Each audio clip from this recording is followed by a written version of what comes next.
Hey everybody, welcome into the My Pets Wellness Weekly Wellness Podcast. My name is Kevin Crispin. I am the Chief of Staff here at My Pets Wellness. Happy to have you with us. Today, our guest, we're having a little spotlight edition here with our Executive Medical Director, Dr. Jason. Right. Dr. Jason, how are you, sir? I'm doing well, man. Good. And who's that with you? This is Winnie. Hi, Winnie. Are you all right?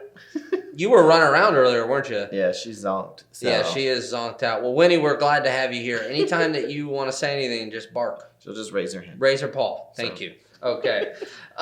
So for anybody who's seen the Wellness Podcast before, we obviously talk about mostly veterinarians and their experience with their job, and then their experience with their personal life and their own mental and physical wellness. Today, you've been kind enough to come on, and we had a discussion beforehand what we're going to talk about, and we're going to talk about some of the challenges that you've had in that area, both professionally and personally. Because I think we're big believers here that if we don't talk about these things, one, we're not going to get past them. Two, people are not going to be able to identify, right? Yeah. And if we can share what we're going through, then people can feel less alone and understand, that there's a lot of universal things going on. Yeah. So, let's just start with the beginning. Why did you want to become a vet? It's a good question. I really liked our vet when I was a kid.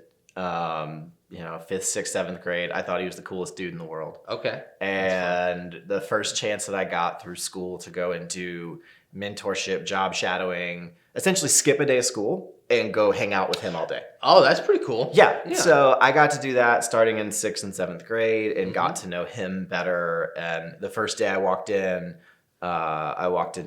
the back and I looked over to the right and the OR's there and there's a major knee surgery going on and like bone, and I was like, that's cool. I want to do that. So you could see the bone of the there was dog, I assume? Yeah, it was a surgery where the kneecap pops out of place. And so sometimes you go in and you...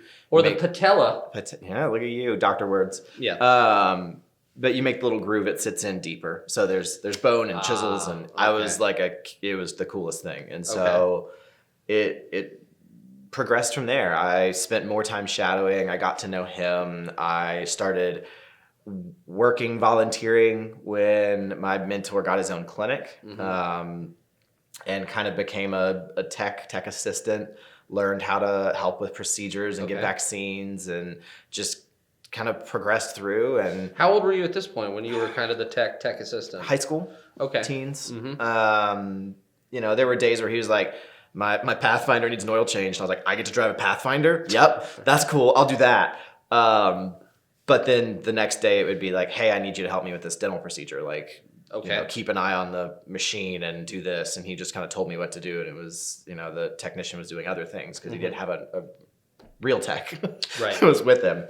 But yeah, it was a great experience. And as I got older, I went through school and thought about other careers, and I just kind of kept coming back to it.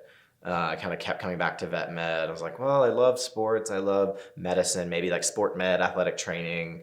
But it didn't really fit into my dream of having a family, because those are the careers that you either work in a college town or you travel all the time. And so I kind of kept exploring these other options, and it all kept coming back to, I love being able to care for people. I love, and I have a strong passion for animals, and I want to be able to have a life and take care of my family and have a family. And so something that challenged me personally, professionally, academically, and was able to fulfill all the goals I wanted out of a career, I just kind of kept coming back to it. Okay. Yeah, and so obviously you chose vet school, and you said academically. I've not been to vet school yet. Don't. But I imagine it's very stressful. Is it 3 years? 4. 4 years. So tell us about your experience there, kind of, and what particular stresses come into play there. Yeah, I mean, vet school is a unique beast. The best way I've found to describe it to college students, to coworkers, anyone that's thinking about going, is it's really like taking an entire year of college every semester.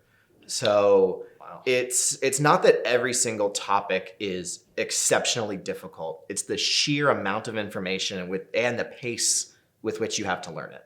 So it's just a ton of information condensed down into 3 years sounds long. It's not. A very short period of time. Mm-hmm. And each vet school has a different curriculum and a different protocol they go through. There are some where you go into the classroom for a year and then into the clinic and then back to the classroom and back to the clinic. Okay. Georgia's where I went is a straight few years in the academics and then 14 months straight in clinics. And so you just kind of, depends on where you are as far as how that's going to be catered. But it's a difficult experience.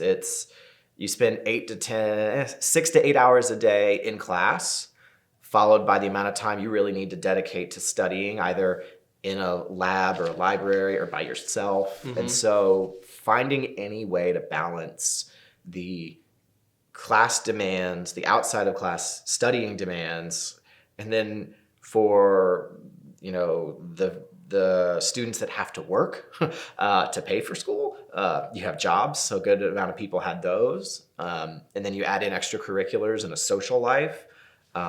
It's a tough balancing act. And so it can be really hard to feel like have that outlet for a lot of vet students. Gotcha. Yeah. Okay. Just the amount, I keep thinking about that 1 year of college in a semester alone, along with all the responsibilities that come with learning how to be a vet and then what that means and that. So you get through vet school at Georgia, as it looks like Winnie is still very proud of that. Yeah. And you moved into practicing medicine, obviously. Mm-hmm. So I think something that I've learned in the little bit that I've worked with veterinarians and a little bit on this podcast is often, especially for a younger veterinarian who maybe doesn't have a mentor or is just kind of getting their feet wet in the actual field, right? We're outside of the classroom. You have a specific idea about the medicine that you want to practice, and then you kind of come into what we'll call the real world, right? The clinical setting, and you're not owning the practice. And so you feel you might run into an issue where you're trying to practice the medicine that you learned and you feel is ethical. And you run into problems where you don't feel you're seeing eye to eye with management. So can you give us an example of that where that occurred with you? Yeah, That's a great point. I think we all graduate with knowing the gold standard, mm-hmm. knowing the way we're supposed to practice. And then a lot of us get into practice and get told that, you don't need to do that. Just do it this way. Kind of like shortcut type of thing? Shortcut, old school, whatever you want to call it. Okay. I've been doing it this way 30 years. You don't need to do that. Or we don't need to buy that monitor or that instrument. Like, it's fine without it, So I've been doing dentals for X years without dental x-rays. We don't need them. So there's those sorts of pushbacks that you run into early in your career. For me, my big struggle in my first job was running into a situation where non-medical management had a lot of power and a lot of influence, and I felt like every single decision I was making was being questioned. Not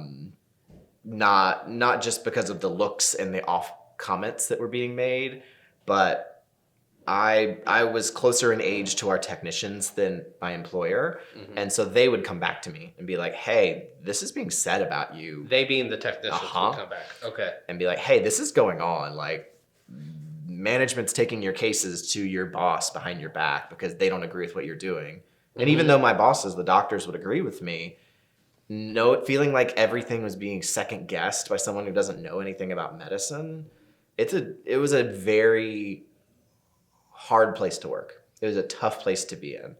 And I know I'm not alone in experiencing something like that. And you having been kind of a intern tech as a high school student, and then you had a pretty good relationship with these techs, and so they were coming to you and letting you know this is kind of what's going on. Yeah. And that I imagine that can kind of get under your confidence and that type of thing. What was your was it you felt your confidence was shaken? Were you frustrated? Like, what was your big takeaway from that? I think to me, it was less confidence and more feeling like very quickly that this is not where I'm supposed to be.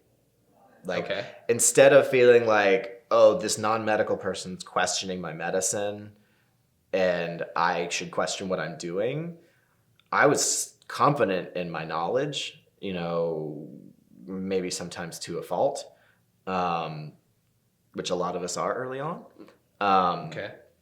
But for me, it was a message of like, I'm being treated like I'm not wanted, I'm not trusted, and I don't belong. And so it was very soon from starting my first job to thinking like, it's time to look for another job. When you say very soon, how long? I started looking within the first 6 months, and I left at 9 months. Wow. Okay. I think you've articulated this, but you started looking because you didn't feel this is where you were supposed to be. I hated going to work. Like there was a person in the building that I knew didn't like me, didn't trust me, didn't think that I knew what I was doing, and this was management, correct? The manager, okay. yeah. Not the other DVM. No, the owners were kind of, they wouldn't stand up to their employee, which was odd to me. Gotcha. Okay. But they supported me and they said positive things, but nothing ever changed. See, yeah, and you talk about you called it the gold standard coming out of vet school and practicing good medicine, and that's something that you definitely wanted to do. Can you give us some examples? One, where you thought that you were practicing the right medicine and you clashed with management on that. And then two, kind of how you reacted to it and how you felt. Yeah. I don't know if I have a good specific on a case like that from that first year. Okay. I had an experience later in my career that was definitely a clash. Where I had a series of patients come in for skin issues. It's the summer and it's the South. Like, it's gonna happen. Yeah. And, the way that we're taught, a lot of our dermatology approaches is the more current teachings are, topical therapies, oral antibiotics when needed, and it's not an emergency. And I had a very uncomfortable conversation with owner manager at that time that was like, hey, you need to be giving these pets antibiotic injections to get them started, because it'll pad the bill. And it was a completely different class of drug. It would not have benefited the pet at all. Mm-hmm. And I was being put in a place where I was told to do something not necessary, not beneficial, from my directives purely for financial reasons. And I wouldn't do it. I didn't. And what was their reaction to that? I parted ways with that hospital. Okay, I see. All right, gotcha. I mean, it's one where I wasn't willing to compromise, and I knew the situation I was putting myself in, but I'm not going to spend my client's money or question my own ethics just to appease somebody. I'm going to do the right thing. And I knew the situation I was putting myself in, whether it was one where I was like, I'm going to walk away from here, or I'm going to keep doing this and know that if they don't like it, they're probably going to want to move on from me. And it's a decision that some of us have to make. Okay. And it sucks. Yeah, I mean, that's... and you said multiple times when you were talking about why you wanted to be a vet, and then the actual application of being a vet, one of the things you took into account was having a family, taking care of your family, being at home with your family. So we talked about the professional a little bit. Let's talk about the personal. When you were at this job, did you have a family at this time? Were you married? So in a 1 month time span, I finished my clinics. I graduated from vet school. I got married. I moved across country, and I started my first job. And this was all in 1 month? All in 1 month. Wow. 8 years ago. So, yeah. So, I mean, that's a lot. I just moved across the country myself, and that alone is enough, right? So you have that, and then also you're married now, and you're going to work. You're coming home, and you're not happy to be at work, right? It is what you were saying. You did not want to go there. So in your relationship, how did you bring that home? Daily. I mean, we don't have... there's not a lot to talk about for a lot of us other than what happens during our day. Mm-hmm. You know, a lot of us, that's the conversation you have with your significant other is, how was your day? What's going, you know? And so the stress, the frustrations, the disappointment, the whatever emotions I had, that's what I would pour on to my wife. That's what I would come home and just like, I had to let that out because I have to keep it in all day at work. I can't react in these situations. I have to stay professional. And so whether it was management or a client, which definitely happens, or a day where like I just felt overwhelmed, or a day where I made a mistake and couldn't like, because again, there's things that happen. You would be very hard on yourself for the mistake that you made. Yeah. One of my first spays in practice, I did everything by the book, and I lifted up the skin and I like poked it with the little blade, and somehow when I pinched the skin, I grabbed the flap of like fat and blood vessels that wraps around the intestines, and my little teeny poke, like everything's down here, little teeny poke, cut a artery in that fatty tissue. And so as soon as I touch it, blood just started coming up, and I was like, what did I do? And I had to like scream for my boss to come in and help me, and everything was fine. The dog did fine and everything was fine. But like that, that was a hard thing to shake. And that came home. I was off for a few days because of that experience. Mm-hmm. And so everything comes home. So yeah. And you said this was, when I said, how would you bring it home? You said your answer was daily. Yeah. And yeah, you're right. I think we all, if we do have a significant other at home, or whomever we speak to when we're done with work, it's a good starting point for your discussion. How was your day? What happened today? So it sounds like these are some pretty straining situations, right? And you come home, and I think I keep focusing on this word daily, because every once in a while I'm coming home and be like, blah, blah, this, that, or the other thing. Did you feel that the fact that you were coming home daily with these extra stresses of being a veterinarian, the stress of being in the environment that you were in, especially at this first job, and not happy, that had an effect on your relationship? 100%. 100%. There's a reason that, I had a class of 100, and I think 2 or 3 got divorced just during vet school. You know, it's very... For me, what I think happened was, as I went through vet school and went into my career, a lot of what I identify like myself with transitioned from whatever my own personal identity was to my identity became veterinarian. Like that became the defining thing of who I am. Mm-hmm. And so it became harder and harder to be a good partner and be a good spouse, because my priorities were career, and that's kind of like, what are you thinking about? How are you doing? Like, what's in your mind? Like, it was always work. It wasn't the things that I used to, like, I wouldn't think about music. I wouldn't think about hiking. I wouldn't think about home brewing or these other things that I used to do, or sports in general, like watching sports and paying it to whatever. Like, those things that defined like my hobbies, personality, got turned down from a 9 to a 1. Yeah. As a vet, just became more and more and more of what that was. And so all of our interactions, like that's what I was thinking. That's what I'd wake up at night thinking about. And do you feel like all of those things, the hiking Jason, the music Jason, the sports Jason, do you feel like she felt like she was losing that, and then the relationship all became the veterinarian side of things? At least from her perspective? Probably. I guess that's not a fair question. I think what happened is that I allowed being a vet to become so important to me that I forgot to that how important it is to be a spouse. And then especially once kids came into the mix. Okay. Like once we had kids, my priorities were my kids, my career. I thought it was my spouse, and then maybe myself. And that's the like most wrong how to take care of your life order, which I've realized. I mean, What would you say is wrong about that order? Because if you don't take care of yourself first, you can't take care of anybody else.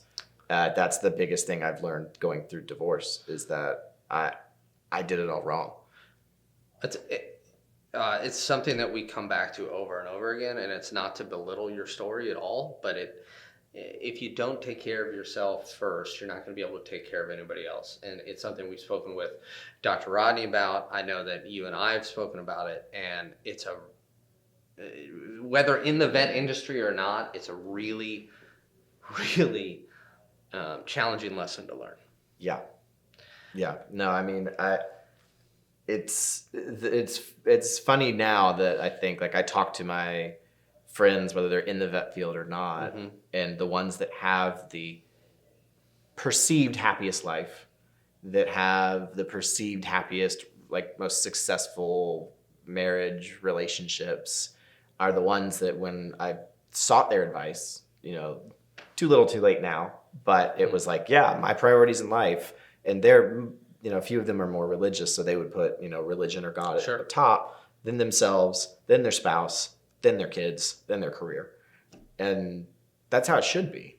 But it's easy for us to never turn it off because this is a career. When you say us, you mean veterinarians, vets. right? Yeah, Okay. because so many of us do it because of we love what we do and we care deeply about our patients and we care deeply about our clients. And so putting them at the bottom of the rung in some ways feels selfish, or you can feel guilty. I know Dr. Rodney and you have talked about Yep. Putting guilt on yourself for the wrong reasons, and I think it's definitely plays a role. I mean, my last job, I would work, I would come home, I would have dinner and bedtime with my kids. Uh-huh. I'd put them to bed. I'd help my spouse with dishes and cleaning, and then she'd go to bed and I'd set up the computer and finish work for another couple hours. And then I'd go to bed and do it again. And carrying all of that home. And I think maybe a layman, I hate that term, but maybe somebody who's not a vet or has never been a vet, has only been to the vet as a customer, can say, well, that's obviously, in a lot of ways, that's a job that you can just leave there because you're not going to work on a dog when you're at home. But I'm guessing you were updating records, you were responding to emails, right, checking in on patients, finishing medical records. Because again, I didn't want to stay late and miss seeing my kids because they were only awake till 7:30 or 8, and we close at 6-ish. So, right, if I could get out of work, commute home, and spend an hour and a half with my kids, I'm not going to spend an extra 40 finishing records. I'll do those later. I'll do them before I go to bed. I'll respond to this email later. Because especially at busy hospitals, a lot of us work through lunch. We'll take on that extra appointment, and you don't make time for yourself to take a break, to return phone calls, to return emails, to eat lunch. And so you get to the end of the day and you're starving, you're exhausted, you're stressed, paperwork's not done, but you still want to see your family. So you go home and you're not the best version of yourself by any means. And then the only thing you want to talk about is all the stresses and frustrations and sometimes good things. But you come home and every day, as you said, daily. How did you perceive that your wife reacted at first to this when this kind of became the cadence? Yeah. For a long time, it didn't seem to be an issue. Okay. Because again, that's what a good supportive partner is going to do is be there, listen, let you talk to them, and hear you out. And so in my story, I don't think I realized the detrimental effect it was having on my marriage, on my relationship, until it had taken a pretty dramatic toll. It wasn't something where it was like, I need you to stop talking about this. I can't, whatever. After several years, 4, 5, 6 years, there was the point where I was like, hey, like, can we maybe like cap work talk? Like there was a quick conversation that was like, hey, you know what, like I get it. It's a big part of your day, but like, can we maybe come home, talk about it for 10, 15 minutes and then move on? Mm-hmm. But it was years in before that conversation happened. And you didn't feel, for whatever reason, just you were not perceiving that this was an issue. No. And I don't know if that's just my personality being oblivious to things at times, or are you agreeing? Or if it's that I wasn't getting that feedback, or a combination of both. Mm-hmm. But I mean, especially in my first few years of my career, we were out in Colorado, graduated from Georgia, moved to Colorado, and didn't really have a social life, didn't have friends out there. Oh, that's hard. That's had really a couple hard. of friends through her friends, and I had the people I worked with. I still love my boss. That man is family to me, but he has a couple decades on me. So it's a little different being buddy there. And there's always that line where doctors, especially younger doctors, newer in your career, you're closer in age to your technicians. You feel a closer bond to them, but it's not super appropriate to go out and like, there's this feeling of like, you're not supposed to go out and socialize and like do that with your staff, or there's a line you have to keep. Mm-hmm. That always made me like keep a distance from my technicians, especially when we were so close in age. I feel like I have a better grasp on that at this point in my career, where I can become friends with my techs, but also maintain professionalism. Sure. But that's really hard, I think, for doctors early in their career too. Okay. So you said years into the relationship, there was a conversation I had like, hey, let's cap this. Mm-hmm. Okay. And then how did it evolve from there? I did a good job for a little while. Okay. For a little while. Okay. And it's, change like that, finding a way to not talk about the only thing you have to talk about. Yep. Is difficult to maintain a personality.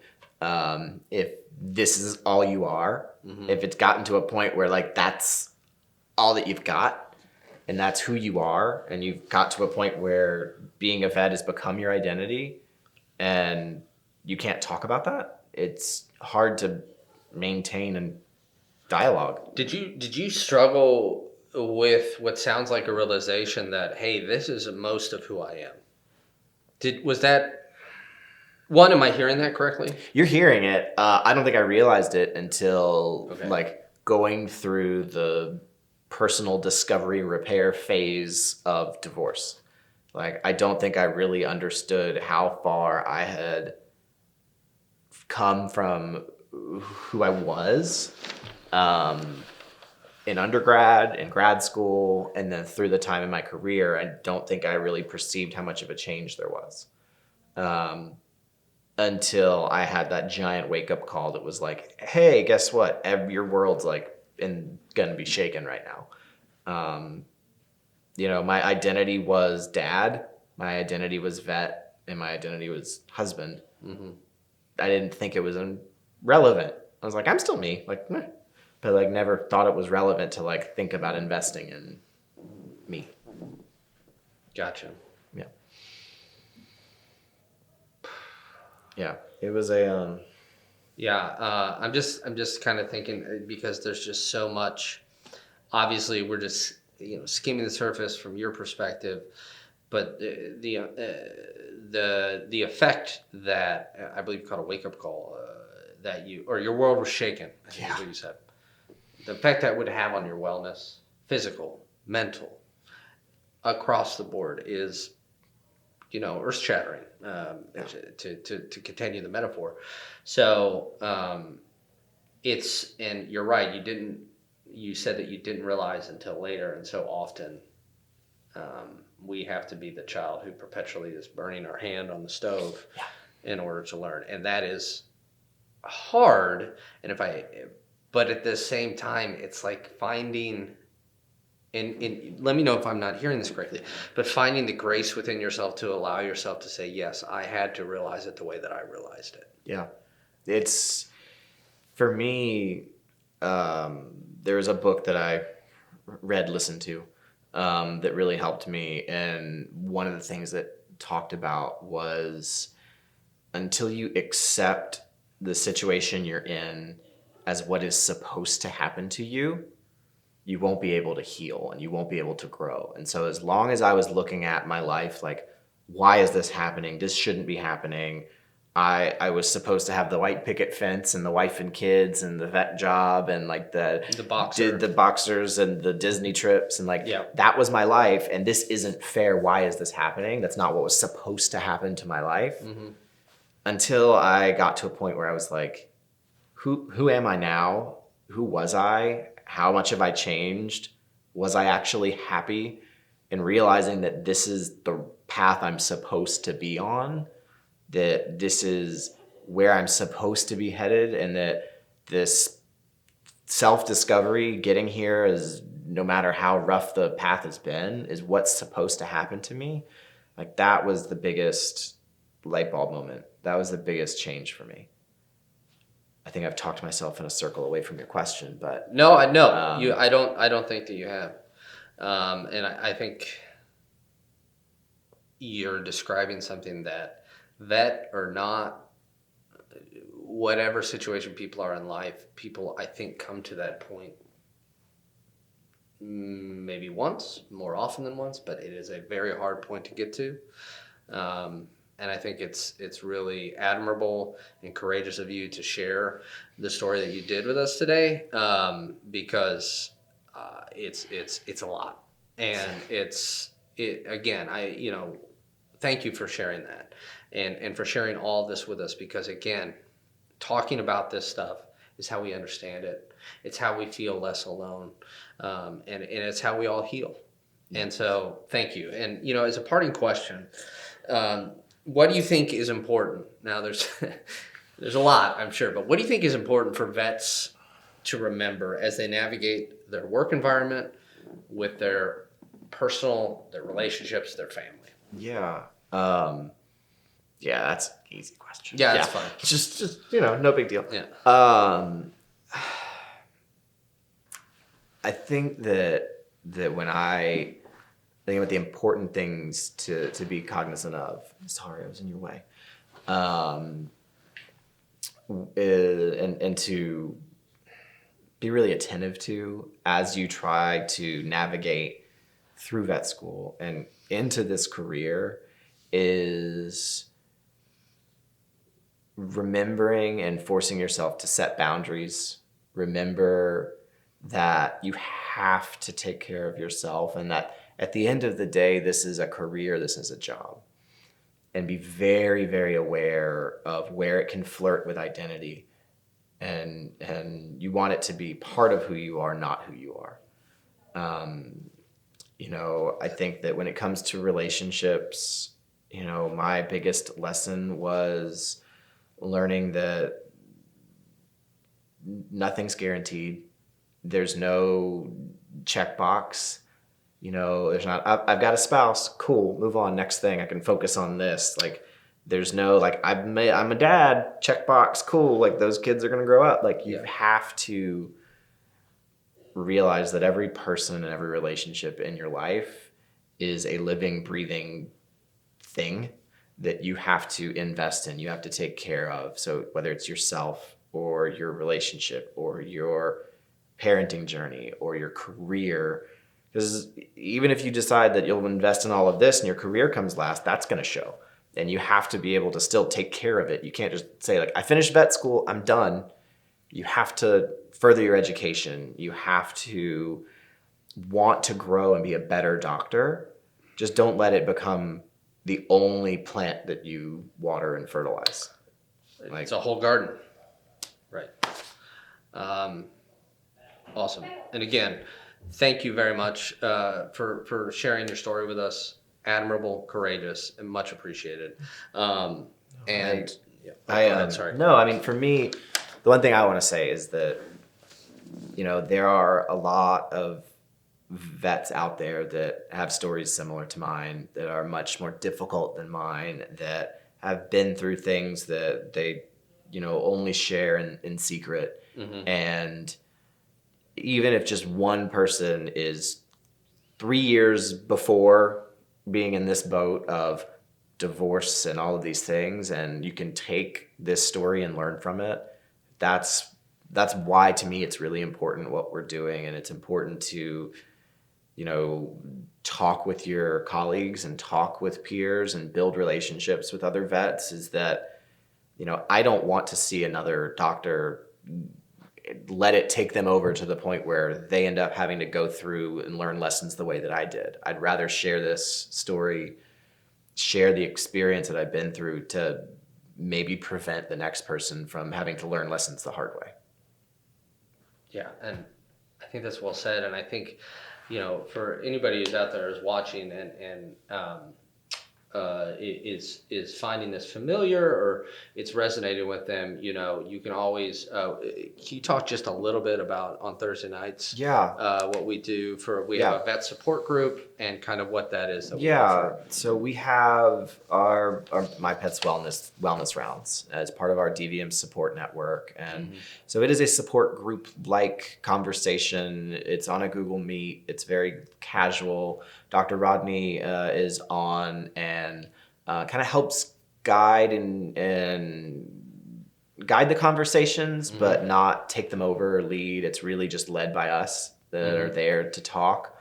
And if that's not your jam, like if you don't want to be on a video chat with strangers, even if we're all vets, there are great organizations out there that have public and private forums where you can talk to other doctors. And so there's lots of resources out there that, whether it's the group that we run on Thursdays, it's Thursdays at 7 Central, it's open to everyone, or somewhere else. It's important that you find that outlet to connect with doctors that don't necessarily work in the same building as you. Very true. And I think a couple things. I'm going to go a little off the cuff here and say, I think that, do you know some of these outside of, if people aren't comfortable coming to that, do you know some of these? Yeah. What I want to ask is, if we were to get some links to those, could we put those maybe in the description of this video so that people could check those out if they're not comfortable coming, of course, to the DVM support group. So we'll do that as well. Yeah. And then, as he said, 7 Central on Thursdays. If you go to mypetswellness.net, you can learn more about our DVM support group and sign up for that. So, Dr. Jason, thank you again, sir, for sharing your story and your wisdom. Much appreciated. Thank you, everybody, for tuning in today. We hope you're doing well out there, and we'll see you next week on the My Pet's Wellness Weekly Wellness Podcast. Have a good one. Take care. Thanks, Winnie.